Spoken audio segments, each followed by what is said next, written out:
Baiklah, Assalamualaikum warahmatullahi wabarakatuh. Waalaikumsalam warahmatullahi. Bismillahirrahmanirrahim. Alhamdulillahi rabbil alamin. Wabihi nasta'inu ala umurid dunya waddin. Allahumma fasalli wa sallim ala sayyidina wa habibina wa syafi'ina wa maulana Muhammadin wa ala alihi wa sahbihi wa man tabi'ahu ila yaumiddin. Amma ba'du. Rabbi shrah li sadri wa yassir li amri wahlul 'uqdatam min lisani yafqahu qawli.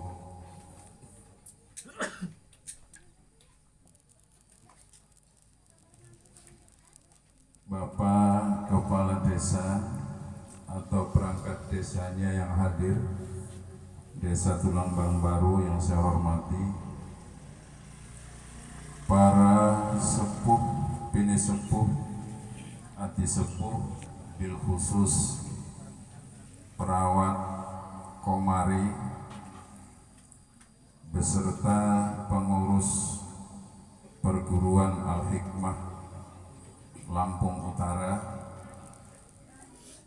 santri, akhwat, ikhwan, semuanya, jajaran pelatih, terus jajaran sarap.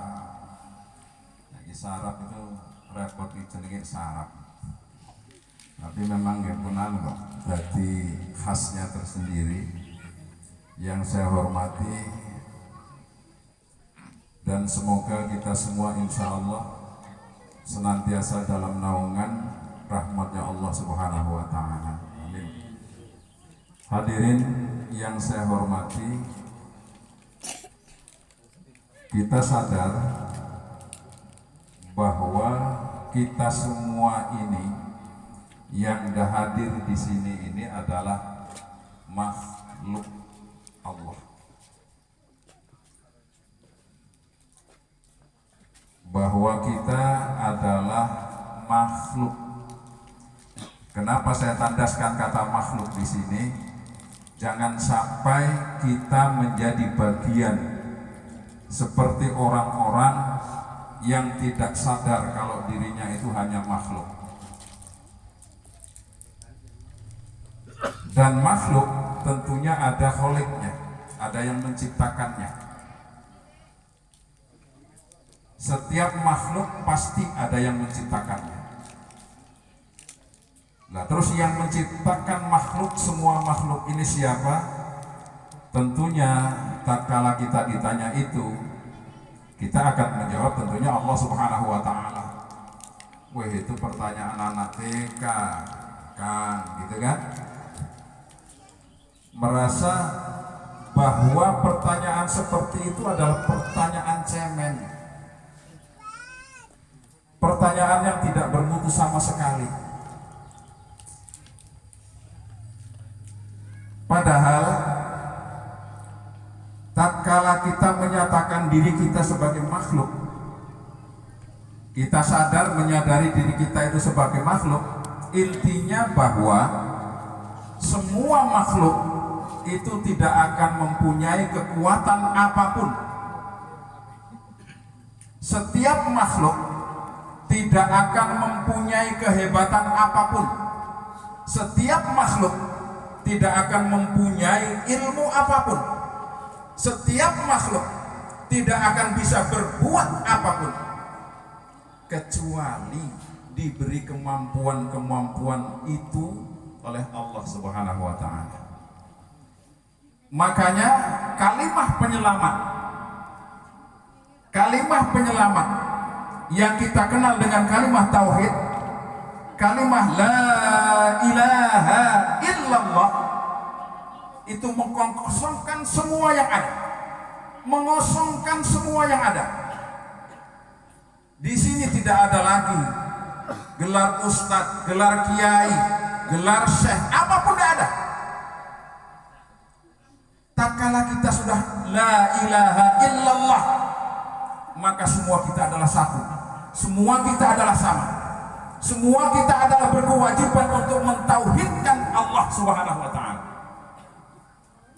Itu yang paling pokok. Makanya pengertian yang paling pokok dari kalimah la ilaha illallah itu memuat satu isi yang berbunyi la maujuda illallah. Oke? Nyambung? Masalah tauhid. Jadi kalau sampai nggak nyambung melenceng saiti, sampai ruwet. Orang yang tauhidnya keliru sedikit itu tidak ada jaminan kecuali anar. Oke. Mulai ini serius banget nih Pak. Karena belajar tauhid itu serius pol-polan. Tapi kalau di luar tauhid, saya masih setuju dengan UAS.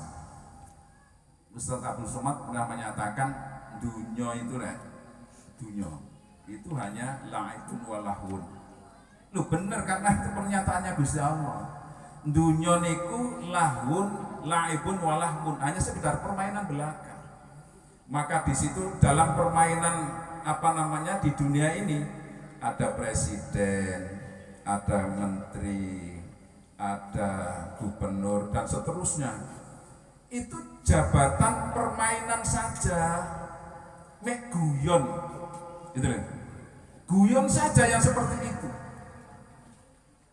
Mulai ada orang yang disebut sebagai kiai, terus keceluk ustadz.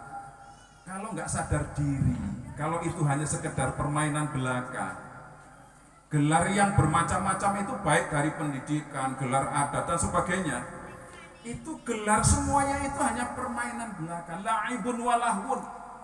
Yang harus serius tauhid. Oke? Nyambung. Maka di sini tatkala kita sudah la ilaha illallah, nggak usah merasa kalau kita itu rendah, walaupun sampai nggak pernah dipilih jadi RT, gitu ya. Walaupun sampai semua tidak pernah menjadi Pak Kadus, walaupun sampai semua tidak pernah menjadi Kades, tidak dipilih sebagai camat, nggak usah nelongso. Tatkala la ilaha illallah, yang tinggi hanya Allah, nggak ada yang lainnya. La maujuda illallah, tidak akan ada sesuatu yang mewujud di dunia ini kecuali atas kehendak Allah Subhanahu wa Ta'ala. Oke, Mas Eko. Ganti orang kepanggil tak kapok. Oke, itu bahasa tauhidnya. Bahasa tauhidnya seperti itu. Lah nanti setelah tauhid kita mapan, akan membuang sifat-sifat yang tidak dikehendaki oleh Allah Subhanahu wa Ta'ala dari diri kita. Ada sekarang ini orang yang merasa dirinya itu sebagai ustadz, kemudian diceluk ustadz nesu, orang diceluk ustadz nesu, ada kira-kira? Ada. Aku luwes mbah-mbah, bocah cilik nyeluk aku mek Pak D, lho derajatku mbah gitu kan. Diceluk Pak D, itu rasanya nangkeni mesti mangkel lah. Pak D memang aku rabi karo budhe. Itu bagian-bagian dari, ya. Bagian-bagian dari. Oke, ini masih tauhidnya ini. Ya.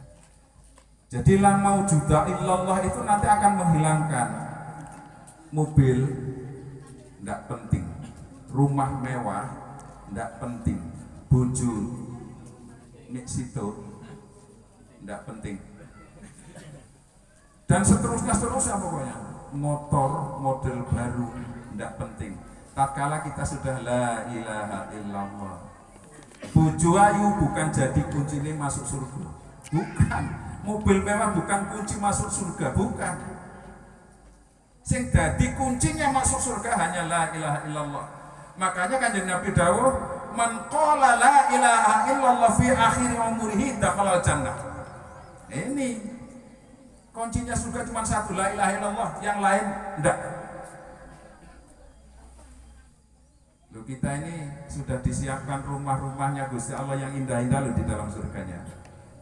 Lah kalau sampean terus kuncinya itu enggak dipegang, sampean buang, kemudian sampean ngaku belajar hikmah, konyol. Oke. Sampean ngaku sebagai santri al-hikmah, kemudian tauhid dibuang, maka sampean konyol. Kalau sampai sampean itu tidak meyakini semua itu karena kuasa dan rahmatnya Allah, itu sampean sama dengan membuang tauhid. Oke. Kalau sampean sudah membuang tauhid, membuang keyakinan yang seperti itu, tunggu saatnya kehancuran untuk sampean. Bukan kehancuran materi, tapi kehancuran keimanan kita. Kita pahami bahwa setiap yang diberikan oleh Gusti Allah kepada kita, yang sampai anggap nikmat, itu belum tentu nikmat.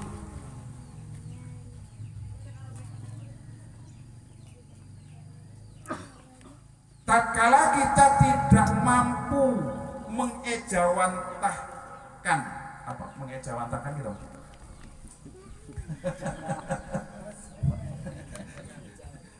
Apa ya? Kabarkan.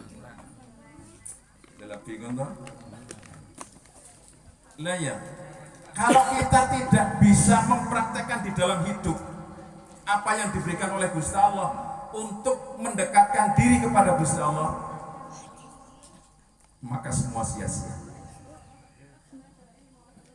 Jadi sampai kalau sudah membaca la ilaha illallah, maka lihat surat Al-Ikhlas. Qul huwallahu ahad. Jangan kul, ya, bukan kul huwallah, tapi qul huwallah. Itu ngendamel qaf. Qul, qul. Kalau kul mangano, tapi kalau ul katakan. Artinya lah aduh sih jauh. Makanya baca ayat sing bener. No, saya cek benar. Temu darahnya sok bener dewi ya. Nah itu kalau sampai membaca kul jadi kul, sampai wiru koping sewu. Qul huwallahu ahad, Allahu samad, lam yalid wa lam yulad wa lam yakul lahu kufuwan. Qul huwallahu ahad, Allahu samad, lam yalid wa lam yulad wa lam yakul. Orang yang apa-apa nih? Kenapa? Karena bacaannya salah. Walau dene wong biyen kon muni ya hayu ya qayyum gak iso tapi nyatane ampuh. Ciri sapa? Pun ciri sapa? Ternyata yaitu tadi yang ampuh itu bukan dari ucapannya, tapi karena memang rahmatnya Gusti Allah. Kembali ya, bahwa tidak ada ampuh, tidak ada kuat, tidak ada hebat gitu kan. Itu enggak ada. Kalau sudah la ilaha illallah itu enggak ada yang lain. Qul huwallahu ahad. Katakan huwa utawi zat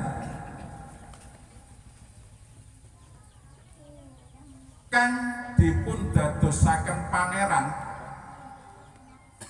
iku Allahu, namung Gusti Allah. Iku Allahu Gusti Allah ahadun kang maha suwiji. Hanya Allah. Terus Allahus Somad. As-Somad niku artine panggonan gumantung pengharapan segala bentuk pengharapan apapun.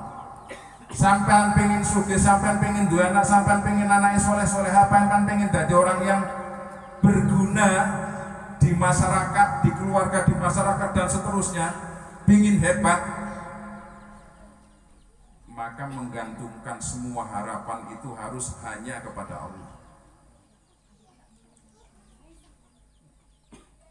Bosen nih ya, kalau ngaji kayak gini nih bosen nih. Masalahnya antara nyambung dan tidak nyambung. Mohon maaf, Ini kalau sudah berbicara tauhid itu kan nanti antara nyambung dan tidak nyambung. Akan tetapi yang ingin saya tekankan, kenapa? Yuk kita belajar menghilangkan gede rasa yang ada pada diri kita. Gitu loh. Belajar menghilangkan gede rasa yang ada pada diri kita.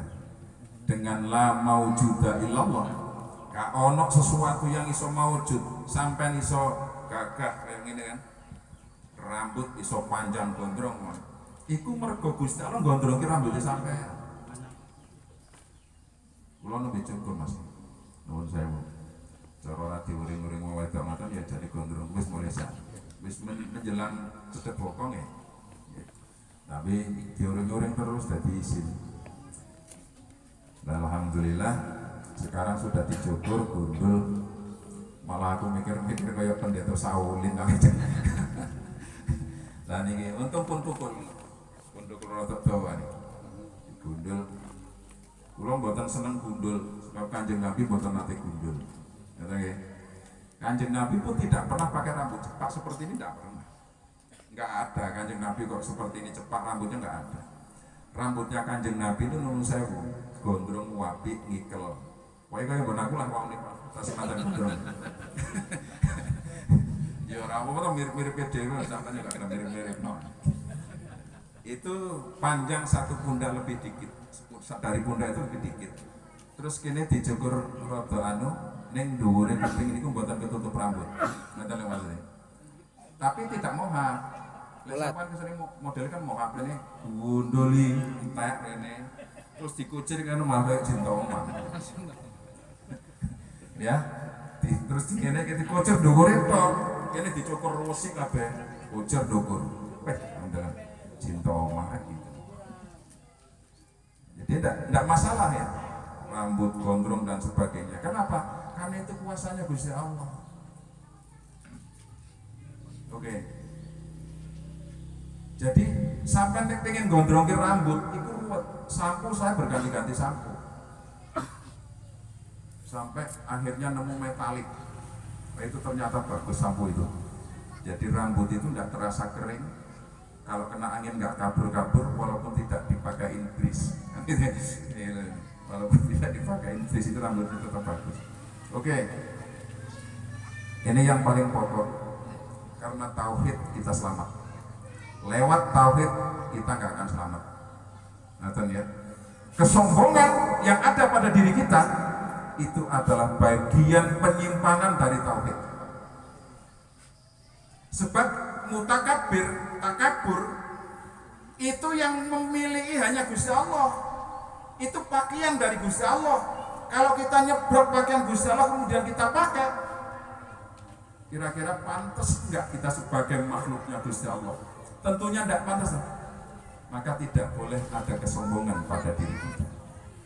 Selamatkan tauhid kita agar kita nanti diselamatkan juga oleh Allah, ditempatkan di rumah Allah di dalam surga. Hadis Rasul Shallallahu Alaihi Wasallam saya pernah menghafal dan tak catat. Ini zaman dulu. Jadi la yadkhulul jannah man kana fi qalbihi mithqalu dzarratin minal kibr. Oke? Ini hadisnya. Sampean dengarkan hadis ini untuk menjadi modal utama, modal pertama harus bagaimana saya bersikap. La yadkhulul jannah, ora bakal mlebu swarga. La yadkhulu, ora bakal mlebu al jannata ing swarga. Sapa man wong kana kang ana sapa man ana iku fikul bihi ing dalem atine man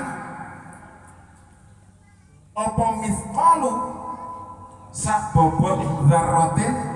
Dzarrah niku ada yang mengartikan biji sawi, ada yang mengartikan debu. Tapi kalau menurut komusnya kok lali aku jenenge komus ini. Dalam komus bahasa Arab itu disebutkan dzarrah itu adalah debu. Jadi walaupun hanya debu, Satu butir debu itu kan tidak pernah tampak, tidak pernah kita lihat, tidak pernah bisa kita lihat. Tapi tatkala masuk ke hidung itu kerasa. Saking kecilnya barang itu. Kalau ada sifat sombong di dalam hati kita itu sebesar zarah saja, maka jangan pernah mengharapkan surganya Allah. Sebab kita kalau ada di dalam diri kita itu kesombongan yang seperti itu, maka berarti kita sudah memperkosa Gusti Allah, sudah memaksa Gusti Allah untuk mengakui kita itu adalah besar. Oke? Masih bisa diteruskan? Kayaknya apa yang menteleng itu buh mentelengi opo, ngono mentelengi yang di kayak serius tapi lamun. Ya, tampaknya lah serius tapi kok kayak ngelamun. Enggak patio cara wong bahasan itu patio ngeh napa mboten gitu maksudnya nih. Kita memang harus kudu ngeh gitu dengan hal seperti itu. Jangan sampai tidak ngeh. Jadi yang paling utama layat hulal jannah wong sing sombong. Terus yang kedua, laisa syadid bisur'ah. Tidak dikatakan gagah, tidak dikatakan hebat. Bisur'ah dengan cepat emosi. Karena emosi itu biasanya timbul karena adanya sifat sombong yang ada pada diri kita. Jadi laisa syadid bisur'ah. Tidak dikatakan orang gagah, orang yang cepat marah. Walakin syadid, tetapi orang yang gagah itu orang alladzi yamliku, orang yang bisa menguasai dirinya ngindal ghadab tatkala dia marah. Oke. Nanti ini hubungannya dengan amarah suci yang sampean jadikan pegangan untuk melatih tenaga dalam. Tapi awas batasannya itu. Ngindal ghadab jangan dilepas. Tatkala sampean marah, jangan ngumbar marah. Saya dulu pernah terkena sakit itu diabetes. Saya sampai 390. Kemudian tensi darah saya itu Pak 280/130. Kemudian tambah lagi asam urat 9,6, tambah lagi kolesterol itu 370. Saya alhamdulillah masih bisa masang seng Pak, bisa masang seng, ngatepin sekolah itu masih bisa, masih di atas. Untung orang tipu. Cuman saya melihat orang lewat itu Pak, koyok TV zaman dia yang kehabisan lagi, meleot-meleot. Jadi pantat orang dengan kepalanya sudah nggak lurus. Iki sing salah opo. Alhamdulillah. Kemudian dari itu saya pulang kampung di Talang Padang, ketemu dengan kakak kelas saya, senior saya, salaman langsung dipegang. Tom, Sira kena darah tinggi ya? Nggih. Sira kolesterol lagi tinggi? Nggih. Sira apa namanya gua? Iya kolesterol, anak diabetes, jadi numpuk amat ini penyakit itu. Nggih. Mbuh nopo niku yang jadiannya. Alhamdulillah, terus ditarik, yuk ikut terapi doa. Saran pertama yang diberikan oleh senior saya itu, jangan ngumbar marah. Tok wis, jangan ngumbar marah. Saya itu dulu sok mangkal banget dengarkan orang baca Quran saja itu bisa jadi masalah saya. Saya mendengarkan orang baca Quran itu bisa jadi masalah buat saya. Wis bacaannya gak cocok, kan gak cocok, ngomong pisan, bahasane. Mangkel nih orang bisa opo-opo gitu masalahnya. Itu dari situ itu sudah bisa timbul jadi penyakit. Kalau Pak Neng kan bingung, apa? Kalau perawat yang bikin darah tinggi itu bukan karena itu, tapi kakean minum air bening. Pak Komari kalau sudah kebanyakan minum air bening itu sok darahnya naik gitu, tensinya naik. Nopo? Ndeleng kancane do ngopi. Terusan banyu bening ae. Tolong sawonira ae bikin naik.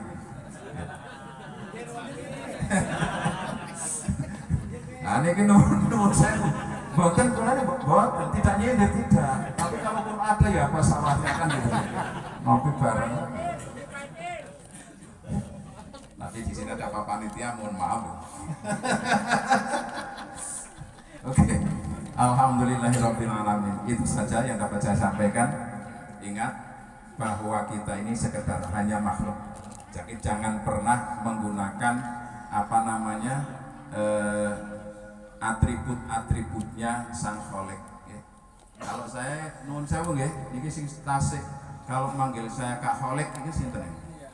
Iku kleru. Jeneng kula niku KHOLID. Sanes I terus Q bukan. Kleru atuh niku. Bapak kula niku ndamel jeneng niku nggih nganti-nganti lho, Mas. Estu nganti-nganti. Bapak kula niku tasih coranane kemaruk membaca sejarah kehidupan para sahabat. Lan dilalah deleng panglima perang Umar Ibn Khattab yang tidak pernah terkalahkan. Bahkan dengan pasukan yang hanya 5.000 tentara bisa menghancurkan pasukan Romawi yang jumlahnya 35.000 tentaranya. Belum diteleng jenenge Khalid. Itu langsung iki ndi anak. Mudah-mudahan kowe iki sing lair iki lanang. Tak jenenge Khalid. Nah ini namanya jadi Khalid. KHULID niku wae. Khalid. Alhamdulillah lahir ya ora gagah kaya Khalid bin Walid, ya pentolekan, ya ora cerdas kaya Khalid bin Walid, ya ndak punya keberanian kaya Khalid bin Walid gitu. Tapi alhamdulillah ngaten kemawon. Alhamdulillah diparingi napa niku? Diparingi kuat saged panggih dumateng panjenengan sami wonten ing mriki. Itu yang dapat saya sampaikan. Mohon maaf atas segala hal yang kurang berkenan dan saya akhiri doa nggih, monggo. A'udzubillahi minasyaitonirrajim. Bismillahirrahmanirrahim. Liridaillahi ta'ala wa bijudillahi bi syafaati Rasulillah sallallahu alaihi wasallam. Syai'ulillahi al-Fatihah.